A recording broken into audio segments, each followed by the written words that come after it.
ఇది ఉంది చూడండి, దీని కలర్ ఎలా ఉందో చూడండి. హనీ లాగా ఉంది. ఇది మరీ థిక్గా లేదు, అలా అని చెప్పి మరీ పల్చగా లేదు. తర్వాత ఇది వాసన చూడండి, ఈ స్మెల్ అంటే ఎంత కమ్మగా ఉంటుంది. ఇది చూసారు కదా, ఇది మీరు చూడండి, స్మెల్ చూడండి. చాలా అసలు ఆముదం వాసనే లేదు. అంటే జనరల్ గా నాకు ఆముదం వాసన వేరే తెలుసు. ఆముదం వాసన జనరల్ గా వెగటు కొడుతుంది, అందుకే మొహం ఇలా పెడతాం. అవును.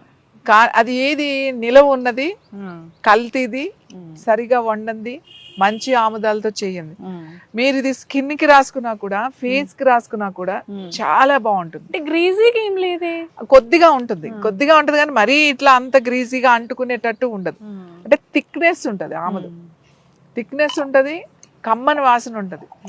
అందుకే వంటల్లో వాడమని చెప్తాం మేము. ఇది వంటలో వాడితే కూడా రుచి పెరుగుతుంది. ఇది కుక్ చేసుకోవచ్చు, దీంతో కుక్ చేసుకోవచ్చు. అంటే మనల్ని రెగ్యులర్ గా తాలింపులు అట్లా కాకుండా ఉడికేటప్పుడు కొంచెం ఒక స్పూన్ కలపడం. ఇప్పుడు పప్పు ఆకుకూరలు అట్లా ఏమన్నా కలిపినప్పుడు కూడా, రొట్టెలు చేసుకున్నప్పుడు దాంట్లో ఒక స్పూన్ కలపడం. సో ఆముదం ఎప్పుడు కమ్మగా ఉండాలి, కలర్ మరీ నల్లగా ఉండకూడదు.